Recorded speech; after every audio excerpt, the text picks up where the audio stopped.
কি জোরে ব্যথা পেলাম গো। দিদি, তুমি আমায় এভাবে ফেলে দিলে কেন? আমি যে কোমরে ভীষণ ব্যথা পেলাম। কি হয়েছে ছোট বউ? তুমি এভাবে মাটিতে বসে আছো কেন? কি হয়েছেটা কি? ঢং করছে ঢং। ওই সব ঢং, নাটক, সব অভিনয়। বলেছিলাম আস্তে আস্তে আমার পা দুটো টিপে দিতে।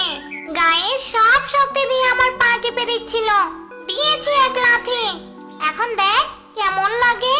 বড় বউ, তুমি বড্ড পাষাণ বড় বউ। তুমি এভাবে ছোট বউকে লাথি মেরে ফেলে দিতে পারো না। তুমি দিন দিন খুব খারাপ হয়ে যাচ্ছ বড় বউ। ওঠো ছোট বউ, ওঠো। তুমি কষ্ট পেও না। ছোট বউয়ের প্রতি তোমার বড্ড দরদ, তাই না? তুমি ছোট বউকে বলে দাও আমি এই বাড়ির মহারানী আর ও হলো চাকরানী। এই বাড়িতে থাকতে হলে ওকে আমার সেবা যত্ন করেই থাকতে হবে, না হলে এই বাড়িতে ওর কোনো জায়গা হবে না। হ্যাঁ, বলে দিলাম।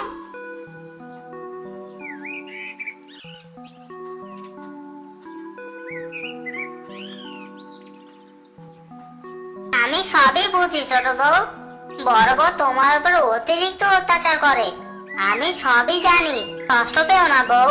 কিন্তু দেখো, আমি তোমার প্রতি এই অত্যাচারের কোনো প্রতিবাদ করতে পারছি না। তুমি আমাকে ক্ষমা করে দিও ছোট বউ। না গো, তুমি কেন আমার কাছে ক্ষমা চাইছো? আমি জানি একদিন সব ঠিক হয়ে যাবে, আর আমি যে সেই দিনটারে অপেক্ষা করছি। তুমি অনেক ভালো ছোট বউ, অনেক ভালো। একদিন সব ঠিক হয়ে যাবে, দেখো তুমি। যাও এবার, তুমি রান্নাঘরে যাও। আমি বরং একটু রিক্সাটা নিয়ে বের হই, দেখি কোনো ভাড়া পাই কিনা।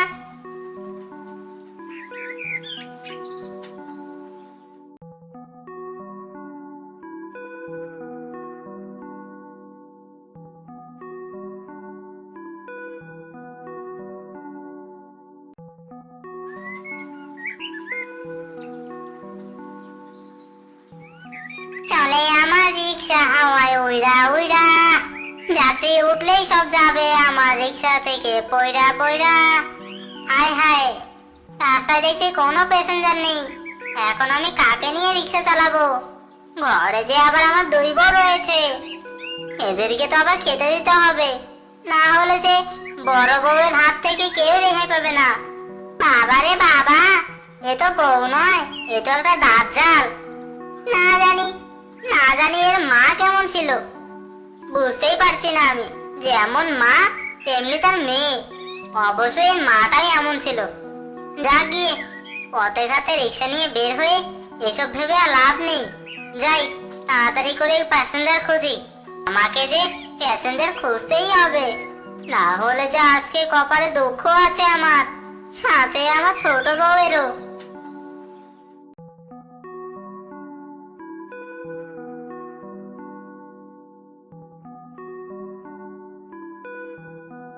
রিক্সা, যাবে নাকি তুমি? হ্যাঁ হ্যাঁ, যাবো তো। কোথায় যাবেন আপনি? এই তো ওই পাশের জঙ্গলে যাব। হ্যাঁ হ্যাঁ, অবশ্যই যাব। উঠুন আমার রিক্সায়। কত ভাড়া নেবে আগে সেটা বলো। আপনি আমাকে 20 টাকা দিয়েন, আমি নামিয়ে দিয়ে আসি। উঠুন। দূর বেটা, 20 টাকা কোনো ভাড়া হলো? ওইটুকু পথ, এইটুকু পথের জন্য 20 টাকা ভাড়া? যা যা বেটা যা, আমি তোর রিক্সা আর যাবই না।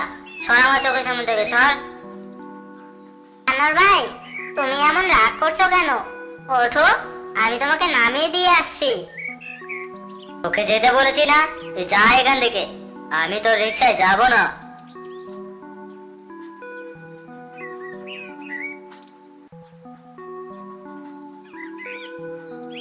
হায়রে পোড়া কপাল আমার।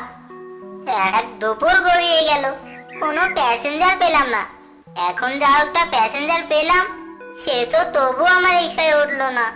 না জানি কপালে আজ কি আছে।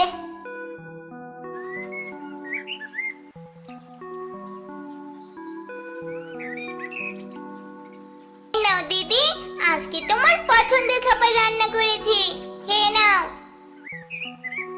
থু থু থু থু, এসব তুই কি রান্না করেছিস? মুখে দিতেই মনে হচ্ছে আমার মুখটা তেতো হয়ে গেল। রান্না করার সময় আজকাল মনোযোগ কোথায় থাকে শুনি? সব তুমি কি বলছো দিদি?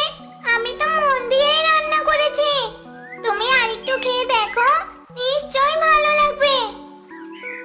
আমি যখন বলেছি ভালো লাগছে না, তার মানে ভালো লাগছে না। একে তো রান্নায় ভুল করেছিস, আবার মুখে মুখে তর্ক করছিস। বড় বউ, ছোট বউ, কোথায় তোমরা? আমার যে বড্ড খিদে পেয়েছে, তোমরা কেউ আমাকে খাবার দাও। তাকে আর কি খেতে দেব?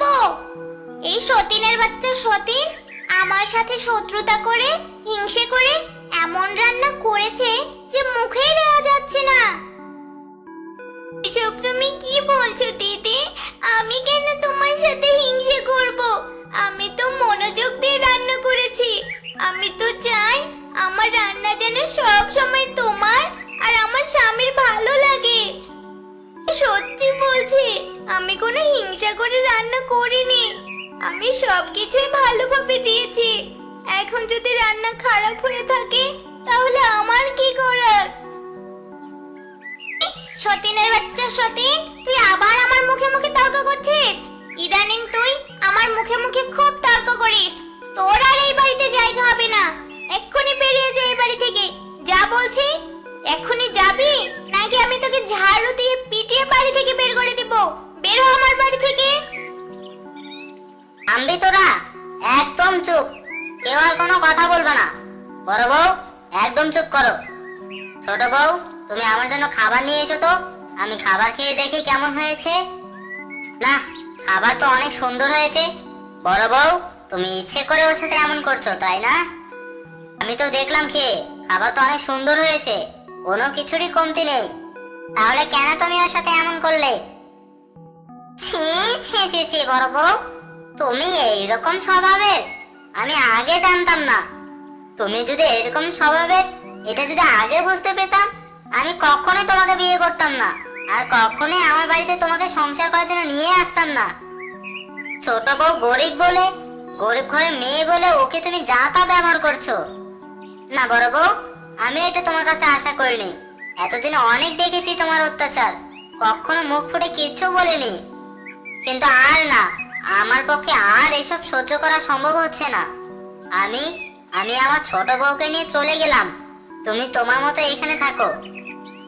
এই বাড়ি আমি তোমাকে দিয়ে গেলাম। এখন যত পারো একা একা রাগারাগি করো। আমি আর কখনো তোমার দিকে আসবো না। ছোট বউ, চলো, তুমি আমার সাথে চলো এক্ষুনি। এই বাড়িতে তোমাকে থাকতে হবে না। আমরা দুজন আমাদের মতো করে সংসার করব।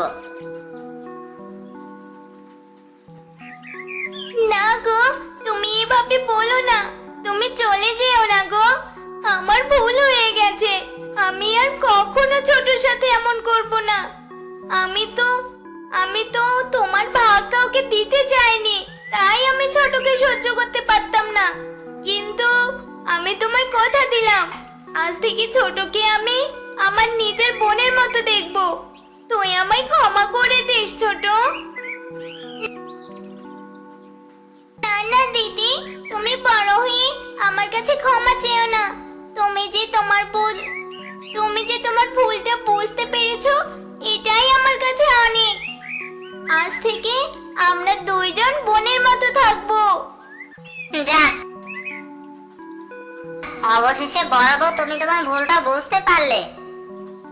আমি চাই আমরা তিনজনের সুখে শান্তিতে এই সংসারটা করতে। We are happy family. আমার মতো এত সুখী নয় তো কারো জীবন। এই ডাইনে বউ, বামে বউ, বড় বউ, ছোট বউ, যেদিকে তাকাই শুধু বউ আর বউ।